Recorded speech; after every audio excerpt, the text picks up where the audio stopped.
arrested and charged with third-degree domestic battery. I spoke with Norman today about that incident, as well as looking ahead to his continued work in the community. As we reported earlier this week, Officer Tommy Norman has announced his retirement from the North Little Rock Police Department. He joins me today to talk about this decision and things that went into it. Thank you so much for joining me. Thanks for having me, Isley. And as we know, you have been in the community for 27 years as a police officer, and there were some big events in your life recently that may have caused this or been a part of that reason. Can you tell us what's been going on? Yes, ma'am. So almost 3 decades, a police officer in the city I grew up in, North Little Rock. And I did retire 2 days ago. It was a decision that was very difficult. My plan was to retire in August of 2026, but because of some recent events, as you mentioned, I decided that it was time to go ahead and retire now. And we reported on those events that I'm going to continue just in a pair of jeans and a T-shirt, not a police uniform anymore. And so this will be the next phase of Tommy Norman. More of a rebranding, I guess you could say. I know that people will always call me Officer Norman. Mm-hmm. I'm okay with that. They've been calling me that for almost 30 years. So it's more of not the police officer making a difference, but just a human being, a part of the village. And I know that sometimes the village doesn't come through, but I want to ensure that our village here in Arkansas continues to step up for people in need.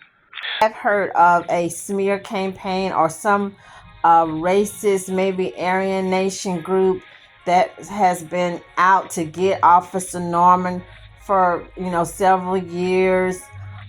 People were saying that they're going to support him till Kingdom Come, which is good. I even saw one lady, I think she was a white lady, and she said that she was mad at him because he never takes pictures with white kids.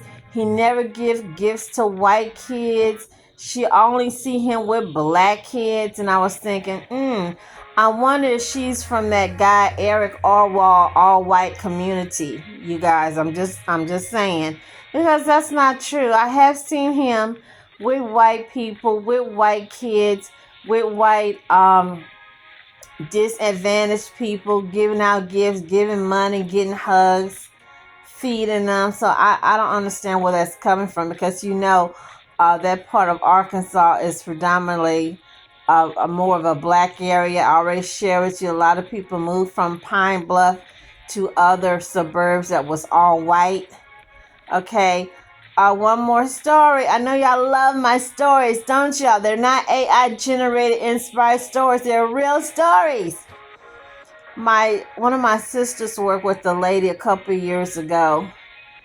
She used to date a cop, but she wasn't dating him. They wasn't in a relationship. She got knocked up by him. I think I did say she was a non-black lady. She was a white lady. And she told my sister, she said, I am so afraid of him.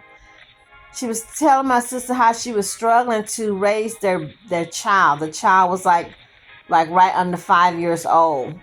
He doesn't give her child support. Told her that if you ever put me on child support, I will delete you. When he's in between girlfriends or he's horny and he wants to a little, get jiggy with it, instead of him play with himself or whatever men do when they're horny. Okay, I think we know what some of what they do, or go out and get your escort. He just drops by her house, her apartment, anytime he feel like it, and grapes her, basically forces himself on her. Again, she is so frightened. When she was talking to my sister, talking about him, my sister said she was shaking, trembling. That's how afraid she is of this cop. Doesn't pay child support.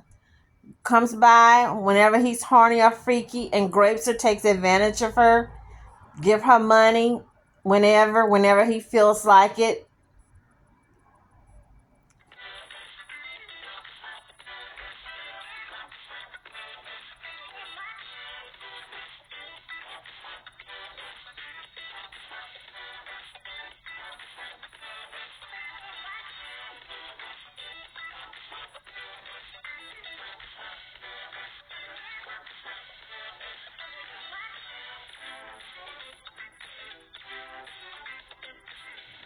You guys, stop putting some of these guys on a pedestal, because I'm keeping it real. All these people that wear military uniforms, whatnot, they're not good as gold. Or as Jill Scott say, golden, they're not golden. And I wish the really good ones, the Christian ones, the men and women of God, you seeing things, you hearing things, report these jokers. Y'all never report the bad ones, but you come to the community or the community, as one of the YouTubers say here, and you want the community to snitch on their brothers and sisters, their aunts and uncles, their friends and neighbors and school friends, but y'all don't snitch on the ones that's working with you in the blue, and you know they're stealing drugs, raping teenage girls, raping women that they arrest on speeding or whatnot, taking the drug dealers' money, beating up on drug dealers, lying on people, saying that the person had a gun and the person didn't. I can go on and on and on, but I think y'all know the rest of the story, right? One allegedly said they Rosalind included, they're allegedly having threesomes with women or with underage girls. I'm gonna say allegedly. And then I saw where a lady said, hey, everybody in Arkansas know this. This is no secret. All this stuff that y'all pulling out or bringing out on him, everybody in Little Rock know that. But he's still a good man. He feed the people. He give them stuff. He give them clothes. I liked how he work, how he act with the kids. Y'all.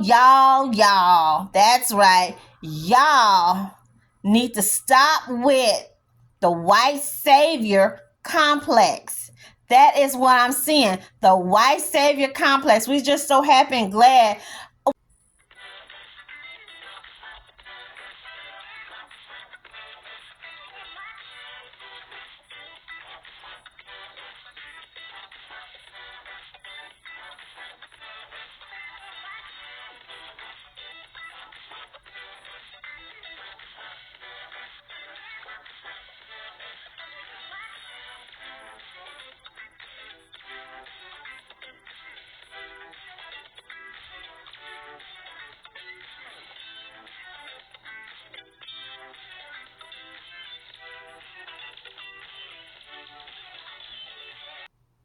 What I think what got me is I just did watch my video. I just did the video on the all white enclave in that little Arkansas town. I think there's 2 or 3 of them.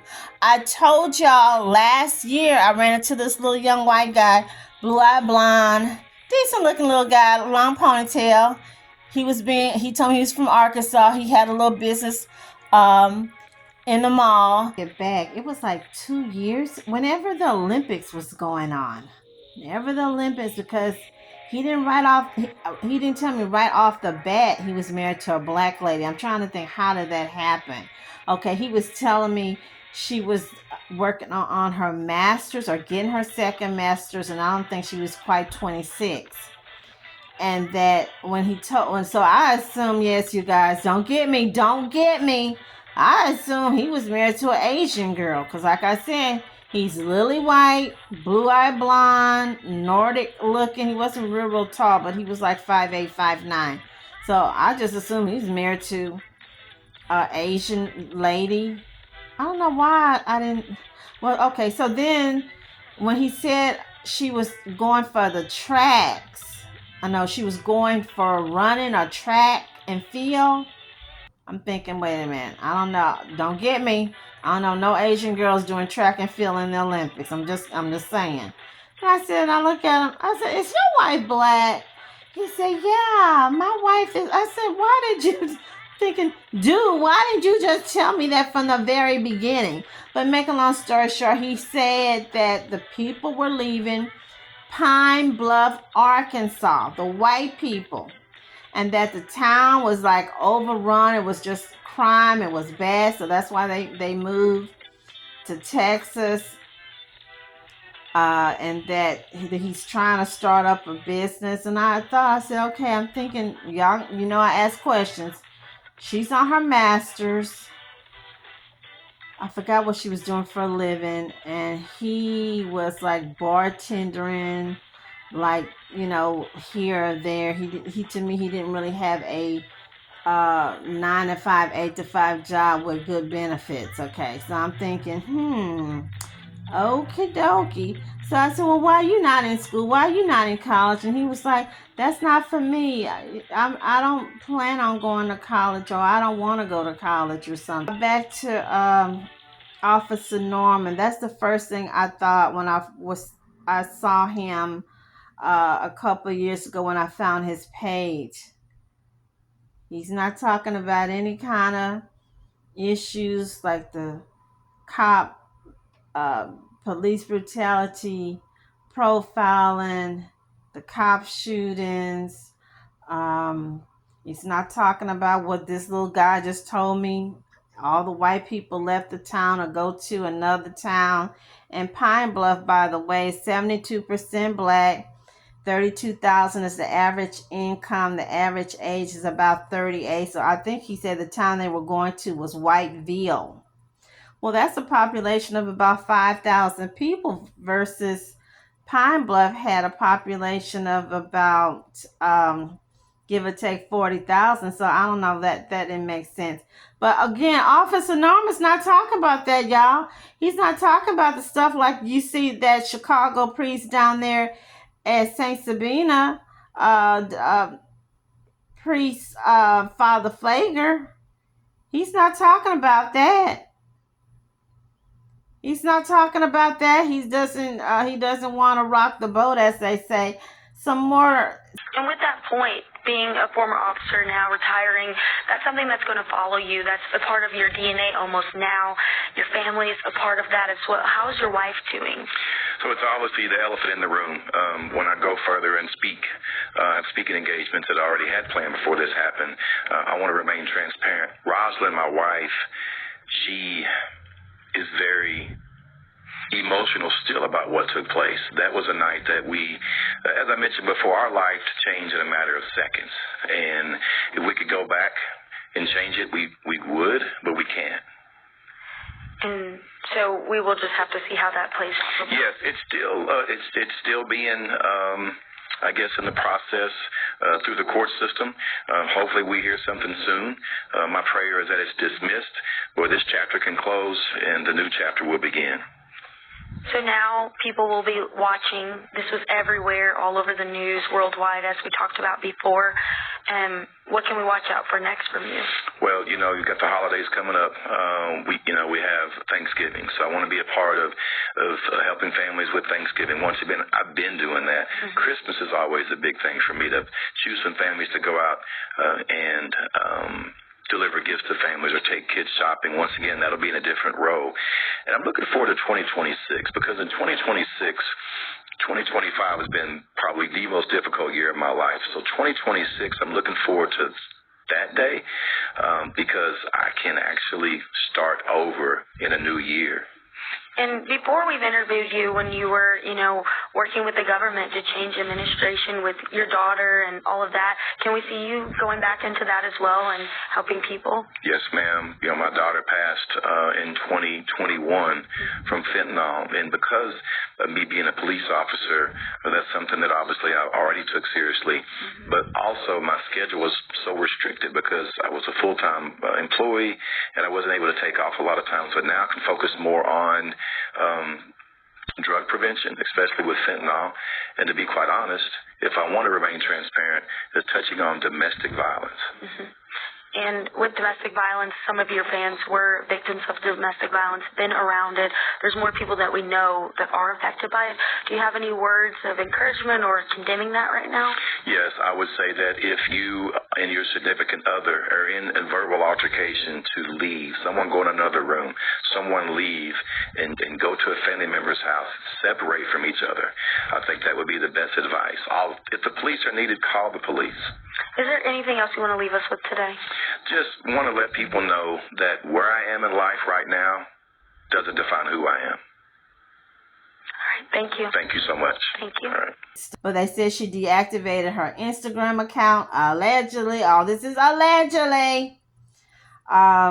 His wife went back to her maiden name. Of course, she did bail him out. And I saw today a lady, she looked like she might be his sister. She's out and about with the people in the community taking pictures and whatnot. So he's not even on his Facebook or going out meeting people. I guess he's so embarrassed. I guess they're trying to do, what is it called? Control, trying to clean everything up. I know they. Me personally, I've never been in that situation. Y'all already know how I feel about swirling and whatnot. I know people do what they want.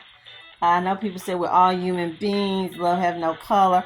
I just do like Grandma said, great grandma and them. I just stay in my lane. That's how we were raised. This is how we teach us, the nieces and the nephews and the guy. Stay in your lane. You're going to be safe.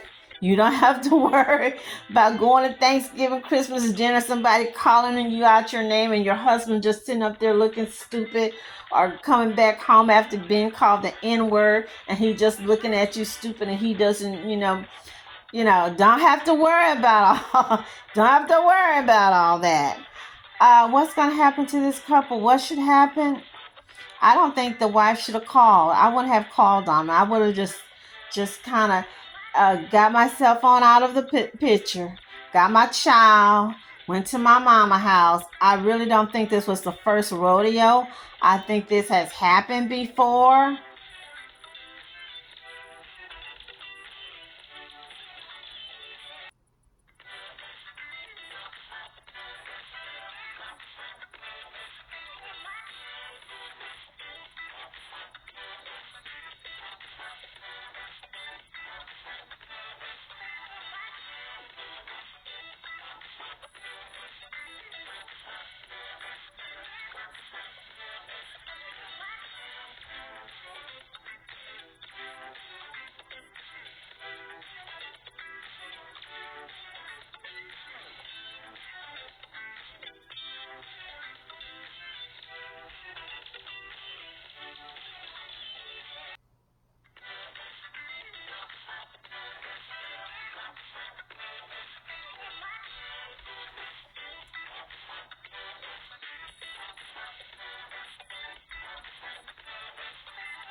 What could they been fighting? Maybe if all this stuff that these people are alleging is true, maybe they fighting over, or maybe she upset that she found him doing something. Maybe he upset he found her doing something. Maybe she was getting ready to leave him. Maybe they fighting over the money. Maybe she's spending, maybe spend allegedly the money he gets, the donations. Because I didn't know people are sending him money and sending him donations and whatnot to give to the people in the community. Okay, so I didn't know that all that was going on.